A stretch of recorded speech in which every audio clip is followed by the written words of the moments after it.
She laughed and said, "He's just a stable, boring plan." So I canceled the wedding, sold the apartment she never signed for, and left her ring on a transcript of her own words. I, 30M, met Claire, 28F, at a New Year's Eve party thrown by a mutual friend in downtown Chicago. I wasn't even planning to go, but my cousin dragged me out of the house after a long week of work. Claire and I ended up next to each other near the snack table, both making fun of the overly dramatic party favors. We started talking about dogs. She had a Frenchie named Waffles, I had a golden retriever named Max, and we hit it off from there. She was magnetic, stylish, confident, quick with her words. The kind of woman who could walk into a room and have everyone wondering who she was. Turns out, a lot of people already knew her. Claire was an influencer, though she hated the term. She preferred content creator or brand partner, depending on the conversation. Me? I'm a plumber. Third generation. My grandfather started the business, my dad built it, and I took it to the next level.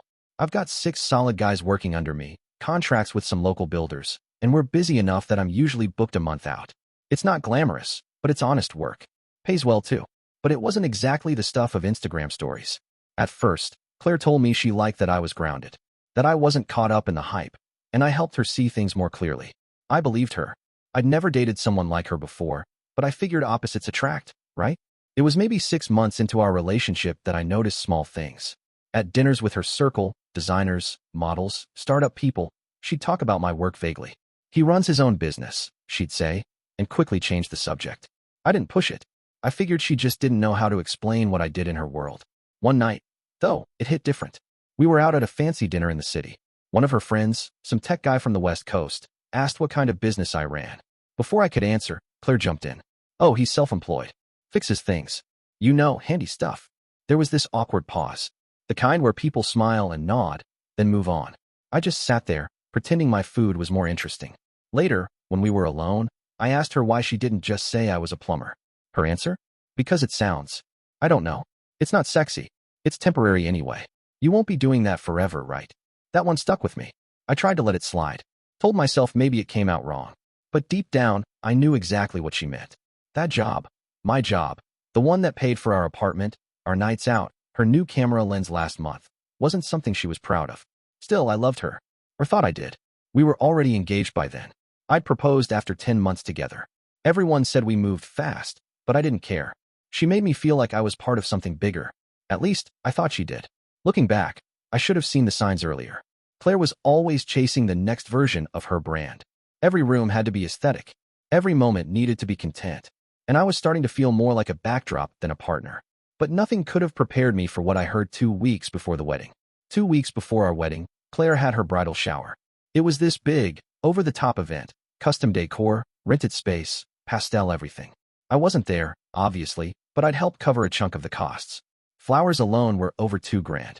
She called it an investment in memories. I didn't argue. I wanted her to have the day she dreamed of. What I didn't know was that one of her bridesmaids was live-streaming part of the gift opening. A few of Claire's online followers were tuning in, just another curated peek into her perfect life. But somewhere between the fake laughs and bubbly toasts, Claire forgot her mic was still on. I didn't see it live. A friend of mine, someone from that same New Year's Eve party where Claire and I first met, sent me the clip the next day. In it, Claire was off to the side talking to 2 bridesmaids. She was laughing and sipping champagne. And then I heard her say it, clear as day. "Honestly, I just need a stable guy for now. He's nice. A bit boring. But it'll do. It'll do."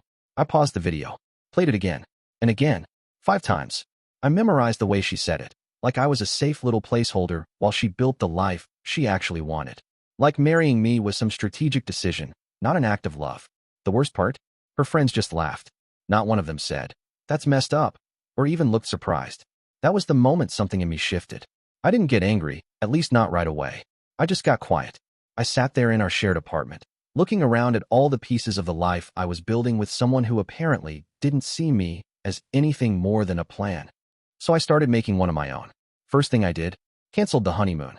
We had booked a week in Tulum, beachfront, boutique hotel, the whole thing. I called the place directly, explained the situation, and they were shockingly understanding. Full refund. Next, I listed my half of the apartment for sale. It was in my name only, purchased before Claire moved in. She'd never finalized any co-ownership paperwork, though I'd brought it up twice. She kept saying, "After the wedding." I took that as a blessing in disguise. I contacted my lawyer and made sure all of my business assets, the plumbing company, our accounts, tools, contracts, were legally separated from anything that might get dragged into a marriage fallout. Claire had never shown interest in the business, but I wasn't taking chances. Then I called the venue, caterers, photographer, and band. I told them the wedding was off. The responses ranged from surprised to polite to awkwardly silent, but most of them were willing to return partial payments or credit toward future events. I kept it clean, professional. She never noticed. Not once. The wedding website? I deleted it. Claire thought it was a tech glitch and asked me to email customer support. I nodded, said I'd look into it, and then went back to packing things into boxes, quietly, one by one. I wasn't rushing. I was focused. I wanted it all in place before I made my final move. And I knew exactly what that would be. The night before I left, everything was ready. I had one last thing to do. I printed out the transcript of Claire's words from the bridal shower, her exact quote, where she called me a stable guy who was nice, a bit boring, and said it'll do. I printed it on clean white paper, folded it, and placed it inside a small gift box. On top, I set her engagement ring. I left it neatly on our bed. Then I grabbed Max's leash, my packed duffel, and walked out without looking back. By the time Claire got home from a brand meeting the next afternoon, I was already halfway to Colorado. I'd found a small cabin in the mountains just outside Aspen, peaceful, away from all the noise. No influencers, no cameras, no awkward smiles. Just air, silence, my dog, and the space to breathe. I turned my phone off for the first 3 days. When I turned it back on, the messages were pouring in. First, the texts. What is this? Is this some kind of joke? Call me right now. Then the voicemails. Some were tearful, others angry. One from her mother asked if I was having a breakdown. Then a string of messages from mutual friends, all circling around the same idea, that I needed to come back and talk it out. That I was being dramatic. Claire's final voicemail came 4 days later. I remember it word for word. You humiliated me. Everyone saw that clip. You threw away everything because of a joke? You were just a plumber. Don't act like you're some big loss. That one made me smile. Not because it didn't hurt, but because it confirmed everything I already knew. A plumber, yes, but not her fool. I stayed in that cabin for 2 weeks. Woke up early, hiked with Max, made coffee on the stove, thought about what I wanted from life, and more importantly, what I didn't want anymore. When I came back, the dust had mostly settled. But Claire's world? It had cracked. Turns out, someone leaked the bridal shower clip. It didn't go viral or anything, but enough people in her influencer circle saw it. A couple of brand deals quietly pulled out. One of her partnerships dropped her due to concerns about authenticity. Her curated relationship content suddenly felt hollow. Comments on her posts shifted tone, less adoring, more skeptical. The irony? One of her own bridesmaids reposted the video with the caption, "Funny how the man she called a temporary plan was the only real thing in her life. We haven't spoken since. I don't know what she's doing now. And honestly, I don't care to know." A year later, I met someone new. Her name's Julia. We met when she needed someone to fix a busted water heater at her bakery. She offered me coffee while I worked, and we ended up talking for an hour afterward. No pretense. No branding. Just two people with real lives. She brags about me all the time. Tells people she's dating a guy who can fix anything and doesn't mind getting dirty to get things done. We got engaged last month. She asked what I wanted engraved inside my wedding ring. I said, permanent, not a plan. And she just nodded and smiled. That's where I am now. Not someone's stepping stone or placeholder, but exactly where I'm supposed to be. What would you have done in my shoes? Would you have stayed quiet and gone through with it, hoping she'd change?